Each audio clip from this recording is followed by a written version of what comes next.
Fala aí galerinha, tudo bem com vocês? Aqui é Rodrigo Flores, estamos de volta com o nosso programa então de perguntas e respostas. Aquele que a gente iniciou no último vídeo, onde eu trouxe para vocês então perguntas que veio do Instagram, dúvidas dos nossos seguidores, para a gente sanar essas dúvidas aqui no YouTube. No vídeo passado, eu pedi para vocês que comentassem, então, também fiz pesquisa com o Instagram, qual seria o nome desse programa, né?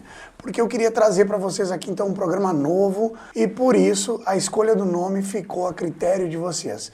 Como a gente já tinha o programa do Rodrigo Resolve lá no Instagram, muita gente comentou sobre esse nome e eu decidi, então, já que a grande maioria optou por isso, trazer para cá, então, o programa Rodrigo Resolve.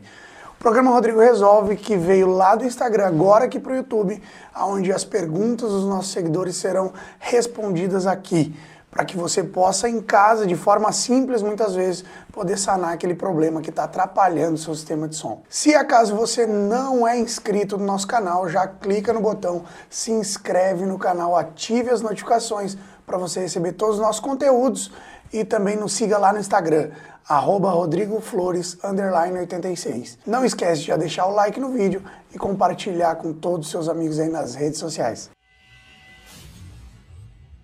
Começando então com a nossa primeira pergunta aqui sobre caixas acústicas, né? O tema é caixas acústicas. É um tema livre para a gente abordar alguns pontos aí que geram muita polêmica nas últimas semanas. Cortes de frequência, tensão aumenta e horn muda, ou seja, se a gente tem um alto-falante e eu vou mudar o corte de frequência desse alto-falante, essa tensão muda, né? Eu vou ter que mexer no horn por causa disso, sim ou não? E aí, o que você acha disso? Basicamente, a gente tem que tomar cuidado com o tipo de alto-falante que a gente está usando. Como que funciona? Se a gente tem um falante com frequência de ressonância em 90 Hz, vamos falar de um falante de pancadão, por exemplo. Se nós usarmos esse corte de frequência abaixo dos 90 Hz, a gente pode ter problema. Ah, Rodrigo, e a tensão muda? Muda. Por que que muda? Porque a aplicação de potência muda. A gente tem que entender que quanto mais baixa a frequência, maior a densidade de corrente, então, que o nosso alto-falante vai drenar, né? Mais força isso vai dar, né? Mais corrente vai passar, fazendo com que a seção do fio, então, precise ser mais grossa. Por isso, falante de médio já tem, claro, uma potência bem mais baixa também, mas o falante de pancadão, por exemplo, de 1500 watts, tem um fio bem mais fino do que um grave de 1500 watts, né? Os 2 a 4 ohms, por exemplo. Isso não é regra, mas de modo geral acontece. Eu tive um caso no passado, que foi onde eu estudei muito isso, num paredão que a gente tinha. Ele era 1500 watts a 4 ohms o falante, mas eu só conseguia aplicar em torno de 1000 watts. Por que eu não conseguia mais? Porque o falante fedia e, né, cheirava queimado. E eu lutei muito em volta desse sistema para entender o que estava acontecendo. Falei com o fabricante, mexi em caixa, enfim, nem o fabricante conseguiu me dar um retorno sobre o que eu deveria fazer ou não, e eu resolvi cair de cabeça no estudo e entender por que isso acontecia. Até que eu descobri que quanto mais eu baixava a frequência de ressonância, que aqui no pancadão a gente baixava o corte da frequência, na época que era só pancadão, né? A gente baixava o corte do HPF, para trazer mais aquele grave mais gordo, né, do 12 polegadas, automaticamente aumentava essa densidade de corrente, fazendo com que o meu falante fedesse antes da hora. Então eu tinha que limitar a potência aplicada para não queimar, fazendo com que o meu falante de 1500 passasse a suportar em média 1000 watts RMS. Nesse caso, a tensão sim vai mudar, você vai ter que aplicar menos tensão para controlar essa potência, faz parte do jogo isso, não tem milagre, não quer dizer que o falante é errado, não quer dizer que a caixa está errada, não. Quer dizer que a configuração do jeito que você quer fazer precisa essa adequação de aplicação de potência. Quanto ao horn, o horn ele vai definir onde você quer esse reforço na hora do projeto da caixa acústica. E o horn, ele está relacionado à frequência de alta. Então, se você resolver mexer no corte de baixa, no HPF, mudar esse HPF, você não vai basicamente interferir em nada. Agora, você quer mexer no LPF, você não vai mudar horn, o que você vai fazer? Você pode haver a diminuir o ganho que o horn está proposto nesse projeto. Ah, eu tenho um horn ganhando em 160, mas eu quero cortar em 150. Tudo certo? Às vezes é necessário quando se quer uma curva mais plana, porque esse ganho é tão expressivo que ele cria um pico. Então a gente força um pouco mais no crossover que ele cai e deixa plano. Tudo isso depende do que você quer fazer. Vamos para a segunda pergunta aqui então. Tem como fazer uma caixa pequena com bom desempenho, som interno, né? Som interno, cara, som interno é muito legal, é bacana. A gente teve em Cuiabá recentemente, lá no Da Hora Cartec, é uma loja especializada em fazer som interno de altíssima qualidade. É muito bacana participar disso.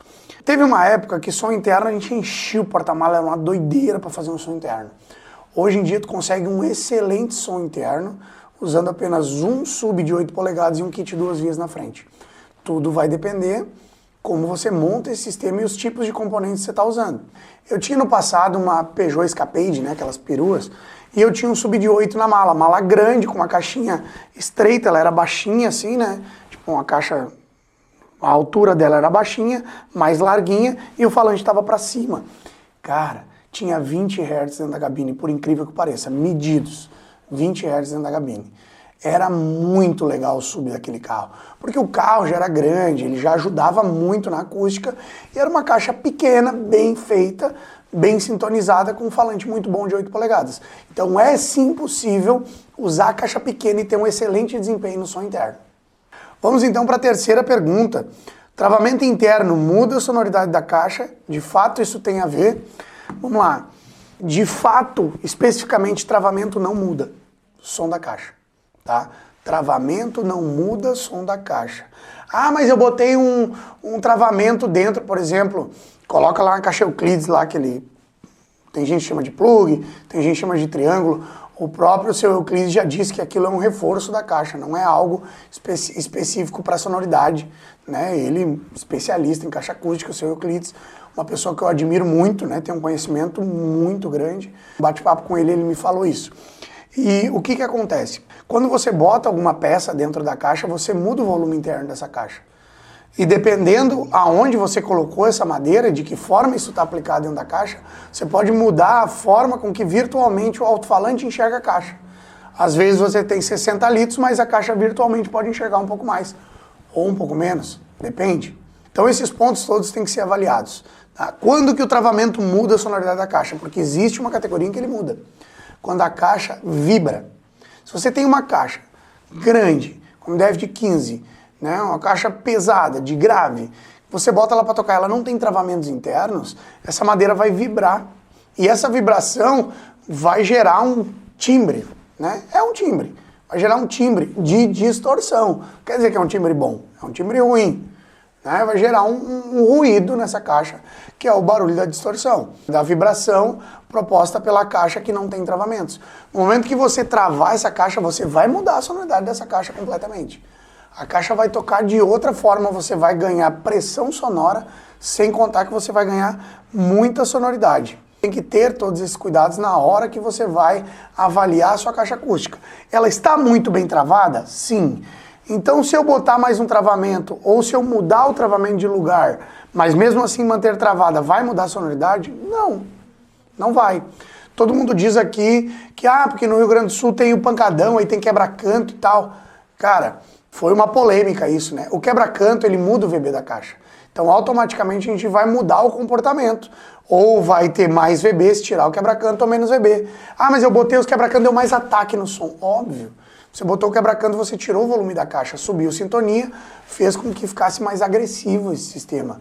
Então, cara, é uma coisa que eu digo, você precisa de projeto. Não adianta fazer caixa acústica de qualquer forma.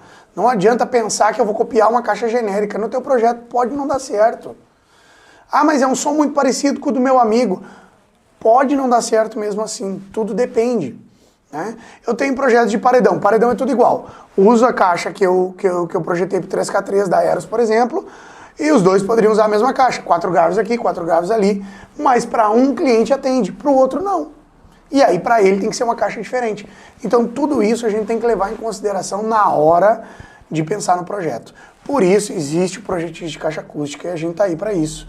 Cara, aqui na descrição desse vídeo vai ter o número do WhatsApp, vai ter um link que vai levar direto para o nosso WhatsApp. Se você precisa de projeto de caixa acústica, clique nesse link que você vai ser direcionado para a minha equipe aqui que vai te atender.